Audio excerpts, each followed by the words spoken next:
Welcome to GK desk Bangla. আজ ২০ August ২০২৫-এর গুরুত্বপূর্ণ current অ্যাফেয়ার্সগুলি হল: পররাষ্ট্রমন্ত্রী ওয়াং ই-এর দিল্লি সফর। তিনি স্পষ্টভাবে জানিয়েছেন যে ভারত চীনকে প্রতিদ্বন্দ্বী নয়, বরং সহযোগী হিসাবে কাজ করতে হবে।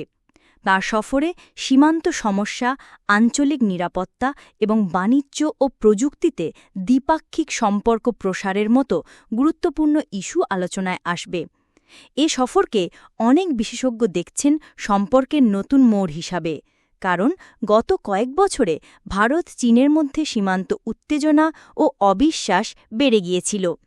একই সময়ে ভারত, যুক্তরাষ্ট্র, রাশিয়া এবং প্রতিবেশী দেশগুলির সঙ্গে সম্পর্ক সামলাচ্ছে। তাই এই সফরের ফলাফল এশিয়ার ভূরাজনীতিতে বড় প্রভাব ফেলতে পারে। ৯ সেপ্টেম্বর অনুষ্ঠিত হতে চলেছে ভারতের উপরাষ্ট্রপতি নির্বাচন। এবার শাসক এনডিএ প্রার্থী করেছে অভিজ্ঞ বিজেপি নেতা সিপি রাধাকৃষ্ণনকে, যার দীর্ঘ প্রশাসনিক অভিজ্ঞতা রয়েছে। অন্যদিকে বিরোধী জোট প্রার্থী করেছে অবসরপ্রাপ্ত সুপ্রিম কোর্ট বিচারপতি বি সুদর্শন রেড্ডিকে। বিরোধীরা স্পষ্ট বার্তা দিচ্ছে তারা বিচার ব্যবস্থার সংস্কার এবং সাংবিধানিক মূল্যবোধের প্রশ্নকে সামনে রাখতে চাইছে। মনে রাখতে হবে, উপরাষ্ট্রপতি কেবলমাত্র দেশের দ্বিতীয় সর্বোচ্চ পদে বসেন না, তিনি একই সঙ্গে রাজ্যসভার চেয়ারম্যানও হন। তাই তার ভূমিকা সংসদীয় বিতর্ক এবং আইন প্রণয়নের গতিপ্রকৃতি নির্ধারণে অত্যন্ত গুরুত্বপূর্ণ। কেরালার তিরুবনন্তপুরমে বিক্রম সারাভাই স্পেস সেন্টার আজ আয়োজন করেছিল এক বিশেষ ওপেন হাউস প্রোগ্রাম। হাজারো দর্শক ও ছাত্রছাত্রী সেখানে অংশ নেন। সরাসরি প্রত্যক্ষ করা গেল RH-200 রকেটের উড্ডয়ন, যা ভারতের অন্যতম গুরুত্বপূর্ণ সাউন্ডিং রকেট, বৈজ্ঞানিক গবেষণায় ব্যবহৃত হয়। প্রদর্শনীতে রকেট, স্যাটেলাইট ও বিভিন্ন মডেল দেখা যায়। ইসরোর বিজ্ঞানীরা প্রশ্নোত্তর পর্বে অংশ নিয়ে ছাত্রছাত্রীদের অনুপ্রাণিত করেন বিজ্ঞান ও প্রযুক্তির পথে। লোকসভায় পাশ হওয়া নতুন বিলে IIM গুয়াহাটিকে ইনস্টিটিউট অফ ন্যাশনাল ইম্পর্টেন্সের মর্যাদা দেওয়া হয়েছে। এর উন্নয়নের জন্য ৫৫৫ কোটি টাকা বরাদ্দ করা হয়েছে। এর ফলে প্রতিষ্ঠানটির প্রশাসনিক ও একাডেমিক স্বায়ত্তশাসন বাড়বে, নতুন কোর্স চালু করা যাবে এবং আন্তর্জাতিক সহযোগিতাও বাড়ানো সম্ভব হবে। উত্তর পূর্ব ভারতে উচ্চশিক্ষার মানোন্নয়নে এটি এক বড় পদক্ষেপ। রাশিয়ার সঙ্গে চলমান যুদ্ধের মাঝেই ইউক্রেন যুক্তরাষ্ট্রকে একটি বিশাল প্রতিরক্ষা চুক্তির প্রস্তাব দিয়েছে। ১৫০ বিলিয়ন মার্কিন ডলারের এই প্রস্তাবে রয়েছে আধুনিক অস্ত্র ও সামরিক ড্রোন তৈরি সহযোগিতা। ইউক্রেন আশা করছে এর বিনিময়ে তারা দীর্ঘমেয়াদী নিরাপত্তা গ্যারান্টি এবং কৌশলগত সামরিক অংশীদারিত্ব পাবে আমেরিকার কাছ থেকে। যদি এই চুক্তি বাস্তবায়িত হয়, তবে এটি পূর্ব ইউরোপে আমেরিকার ভূমিকাকে আরও শক্তিশালী করবে এবং ইউক্রেনের প্রতিরক্ষা ব্যবস্থাকে আধুনিক প্রযুক্তিতে এগিয়ে দেবে। মধ্যপ্রাচ্যে উত্তেজনার মাঝেই চলছে ইসরায়েল ও হামাসের মধ্যে শান্তি আলোচনা। মিশর ও কাতারের মধ্যস্থতায় একটি ৬০ দিনের যুদ্ধবিরতির প্রস্তাব পেশ করা হয়েছে। প্রস্তাব অনুযায়ী কিছু বন্দী মুক্তি দেবে হামাস এবং কিছু এলাকায় সেনা প্রত্যাহার করবে ইসরায়েল। আন্তর্জাতিক মহল বলছে এই আলোচনায় গাজার মানবিক সংকট দূর করার প্রথম ধাপ হতে পারে। তবে চূড়ান্ত চুক্তি এখনও হয়নি। উভয় পক্ষই নিজেদের শর্তে অনড়। ইরাকের রাজধানী বাগদাদ এখন বিশ্বের অন্যতম দূষিত শহর হিসাবে পরিচিতি পাচ্ছে।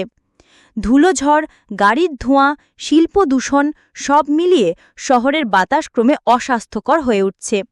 শ্বাসকষ্ট, হাঁপানি ও অন্যান্য রোগ বাড়ছে সাধারণ মানুষের মধ্যে।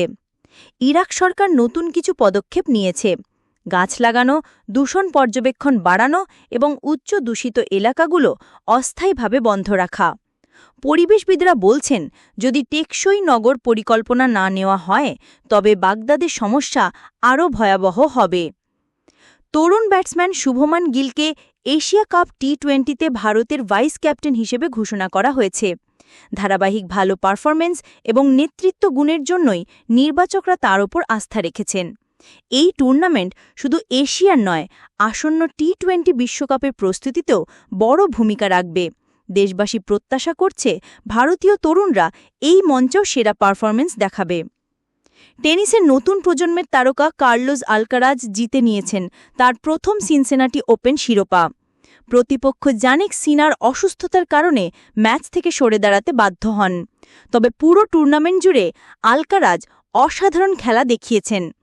এই জয় তার এটিপি র্যাঙ্কিং বাড়িয়ে দিয়েছে এবং প্রমাণ করেছে যে তিনি ভবিষ্যতের গ্র্যান্ড স্ল্যাম চ্যাম্পিয়ন হওয়ার ক্ষমতা রাখেন। কানাডার উইনিপেগে চলছে বিশ্ব যুব তীরন্দাজি চ্যাম্পিয়নশিপ। ২৪ জন প্রতিভাবান ভারতীয় তরুণ তীরন্দাজ অংশ নিচ্ছেন এই প্রতিযোগিতায়। এই ধরনের আন্তর্জাতিক প্রতিযোগিতা শুধু পদক জেতার ক্ষেত্র নয়, বরং ভবিষ্যতের অলিম্পিক্স, কমনওয়েলথ এবং এশিয়ান গেমসের প্রস্তুতির জন্য বড় প্ল্যাটফর্ম। দেশবাসী প্রত্যাশা করছে ভারতীয় তরুণরা এই মঞ্চেও সেরা পারফরমেন্স দেখাবে। দক্ষিণ এশিয়া বডি বিল্ডিং চ্যাম্পিয়নশিপে স্বর্ণ ও রৌপ্য জিতেছেন অরুণাচল প্রদেশের হিল্লং ইয়াজিগ।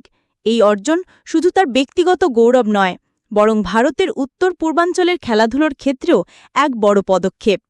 এর ফলে বডি বিল্ডিং ও ফিটনেস নিয়ে নতুন করে আগ্রহ তৈরি হবে যুব সমাজের মধ্যে। আজকের দিনটি ভারতের প্রাক্তন প্রধানমন্ত্রী রাজীব গান্ধীর জন্মবার্ষিকী। এই দিনটি সদ্ভাবনা দিবস হিসেবে পালিত হয়। মূল উদ্দেশ্য হল জাতীয় ঐক্য, সাম্প্রদায়িক সম্প্রীতি ও শান্তির বার্তা ছড়ানো। পাশাপাশি আজ পালিত হচ্ছে অক্ষয় ঊর্জা দিবস, যাতে নবায়নযোগ্য শক্তির ব্যবহার বাড়ানোর জন্য সচেতনতা তৈরি হয়। স্কুল, কলেজ ও সরকারি দপ্তরে নানা কর্মসূচি পালিত হচ্ছে। আজ বিশ্ব মশা দিবস। ১৮৯৭ সালে স্যার রোনাল্ড রস আবিষ্কার করেছিলেন যে স্ত্রী অ্যানোফিলিস মশা ম্যালেরিয়া ছড়ায়।